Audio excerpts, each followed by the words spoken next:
Hello and welcome to CultureCast. I'm Antonia. I'm Heather. I'm Taylor. I'm Carolyn. And I'm Jess. In today's episode, we will be talking about Moliere's play Tartuffe, also known as The Hypocrite, which would have saved the characters a ton of time if they just read between the lines. Before we get started, let's talk a little bit about the playwright Moliere. Moliere, originally named Jean-Baptiste Poquelin, was born on January 15, 1622 in Paris, France. He was born into a family of the bourgeoisie, which probably explains his satirical pieces towards the government. In college, he decided to pursue a career in acting, where he polished his comedic abilities. That's right. In fact, Moliere is considered to be a great master of comedy in Western literature. After acting, Moliere began to write satires, most of which were attacked by the Roman Catholic Church, Tartuffe suffering from most of the condemnations. His plays are mostly focused on the idea of manipulation of the government or church. For example, in Tartuffe, Tartuffe manipulates his host just like the Catholics would manipulate the church in order to get what they want. The manipulation always interferes with the daughter's marriage plans, just like we've seen in Tartuffe. And in 1673, during a performance of his own play, Moliere seized into a coughing fit and died several hours later. Well, pulmonary tuberculosis was in that time period. It was the reign of Louis XIV in France and the Roman Catholic Church. Before Moliere wrote Tartuffe, however, the Roman Catholic Church and the Huguenot Protestants had been fighting in France. When Tartuffe was finally written, the Huguenots were no longer discriminated, but the Catholic Church was still the dominant figure. As Tartuffe was thought to be a satire of religion, it is actually an attack on religious hypocrisy.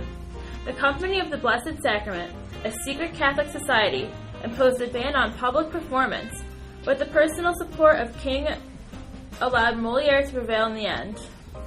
Tartuffe relates to its culture because it was used to attack religious hypocrisy, and the play discreetly pokes fun at the Catholic Church and rich people through the use of its characters. The church took great offense to the play, which was probably not the best idea since the church controlled most of society. Now that we've got the gist of the background, let's get more into the play. A very classical climactic plot, Tartuffe is about a suspicious beggarman named Tartuffe.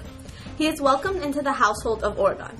As the family questions the authority of Tartuffe, chaos ensues and the family is left to discover the identity of Tartuffe. Some of the basic characters include Orgon, Tartuffe, Doreen, Cleon, Elmire, Damus, and Marianne. Orgon is the protagonist of the play, however he's not the smartest cookie of the crew. Orgon is downright oblivious. He doesn't catch on to Tartuffe's lies as fast as his family does, but he is loyal and only tries to do the right thing. In a battle of Orgon versus Tartuffe, Tartuffe would probably get the better of him, even though Tartuffe is an awkward bad guy. Tartuffe is like a curtain that hangs over the play, holding a bad influence. His character is very embarrassing to watch as he tries to flirt with Elmire and fails. Because of this awkwardness, we remember him.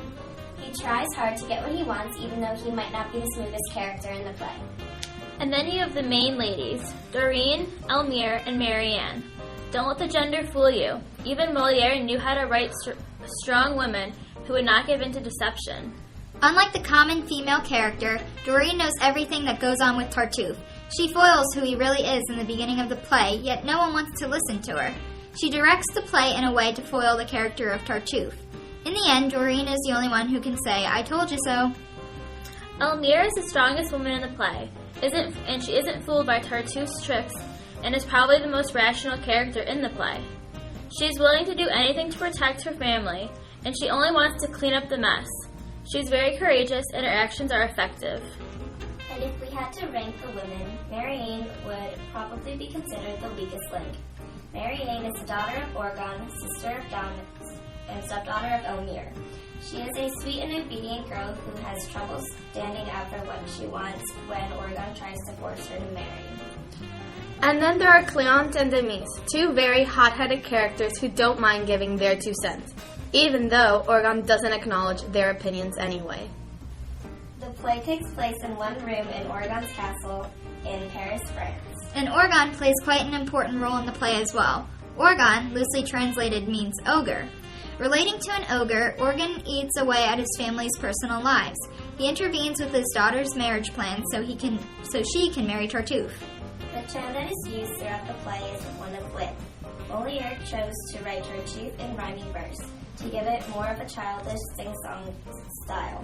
It can also give the text eloquence, making it sound swift and smooth. There's a lot of irony used in Tartuffe. In fact, the character's name is ironic itself.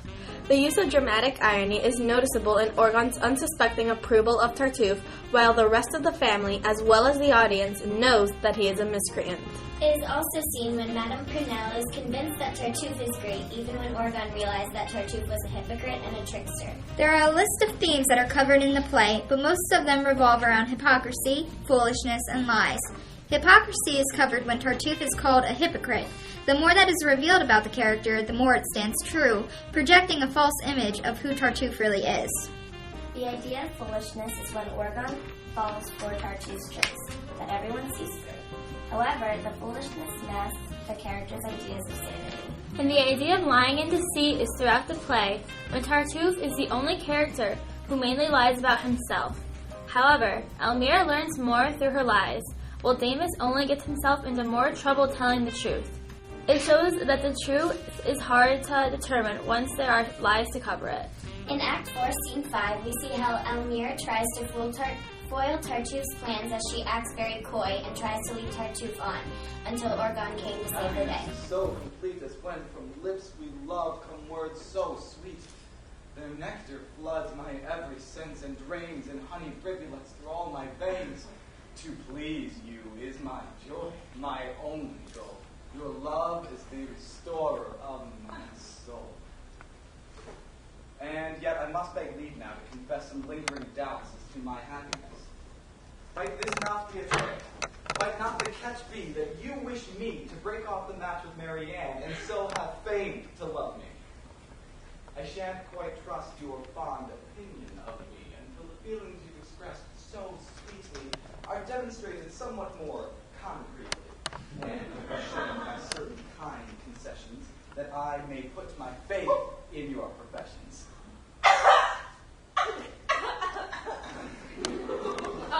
Why be in such a hurry?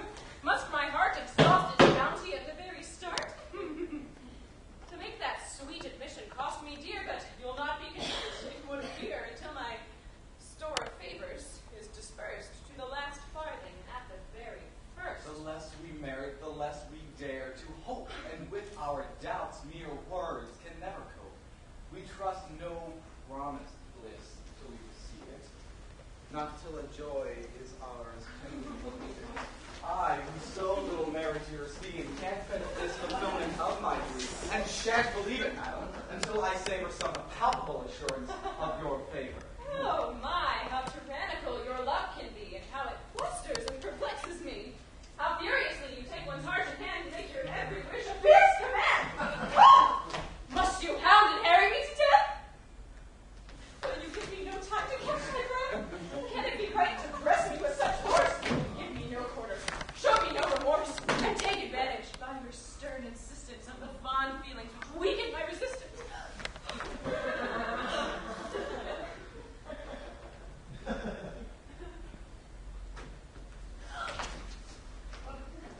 Well, if you look with favor upon my love, why begrudge me some clear proof thereof?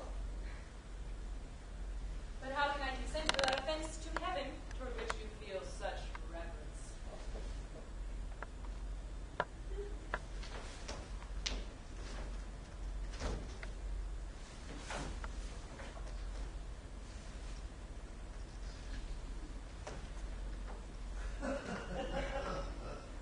If heaven is all that holds you back, don't worry. I can remove that hindrance in a hurry. Nothing of that sort need obstruct our path. Must one not be afraid of heaven's wrath? And I shall teach you how to conquer people. Some motives are long. Yet heaven is not adverse to compromise.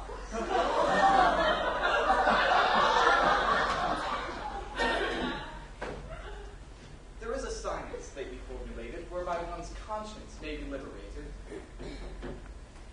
and any wrongful act you care to mention may be purity of intention. I'll teach you, madam, the secrets of that science. Meanwhile, just place on me your full reliance. Assuage my keen desires and feel no dread. The sin, if any, shall be on my head.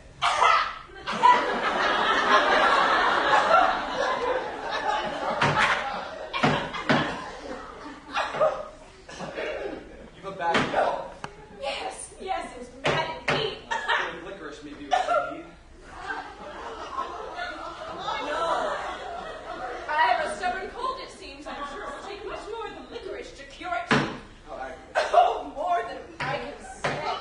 Just no trouble. Think of things this way. No one shall know our joy save us alone. And there's no evil till the act is known. It's scandal, madam, which makes it an offense, and it's no sin to sin in confidence. Well, clearly, I must do as you require and yield to your importunate desire.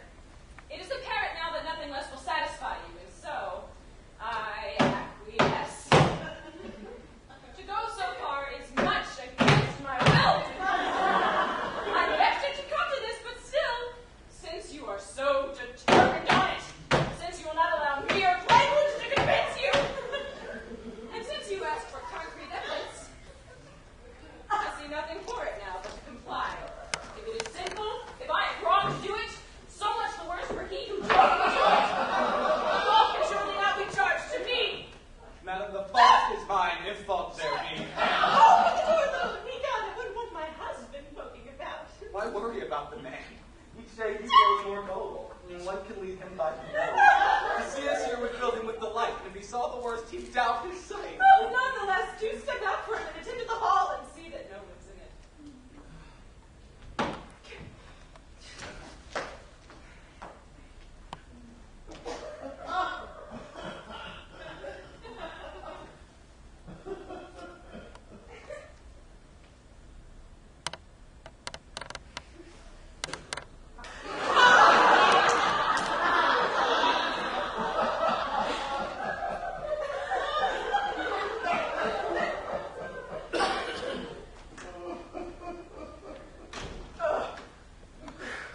That man is a perfect monster, I must admit. I'm simply stunned. I can't get over it. What? Coming out so soon? How premature. Get back in hiding and wait till you're sure. Stay till the end and be convinced completely. We mustn't stop till things are proved concretely. Hell never harbored anything so vicious. Don't be hasty. Try to be judicious. Wait to be certain there's no mistake. No jumping to conclusions for heaven's sake.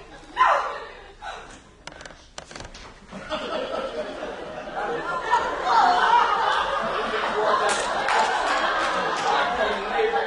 Full inspection. No one's about, and now I may at last.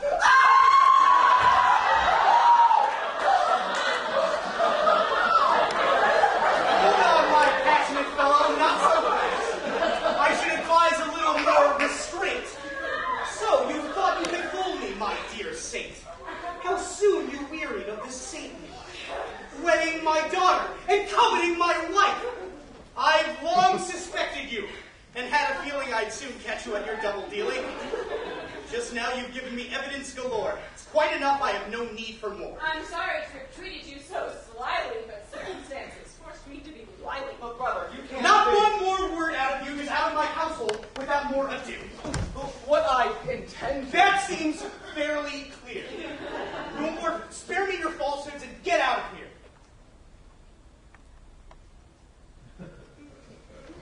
No. I'm the master and you're the one to go. This house belongs to me, I'll have you know. And I shall show you that you can't hurt me by this contemptible conspiracy.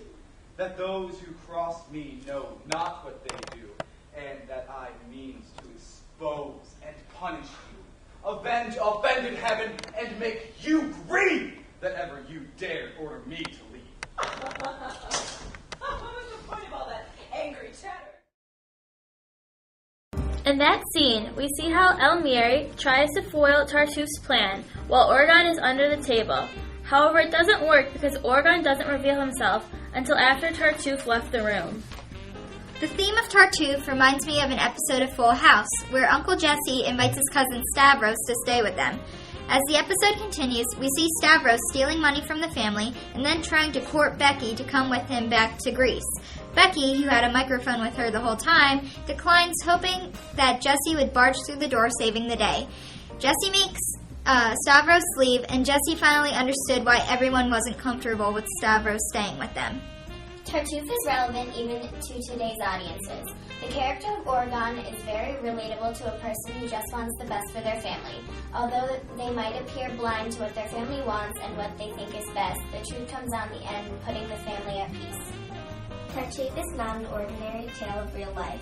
However, through its comedic elements, we are able to laugh at our own mistakes. That's about it for us in Tartuffe. See you next time.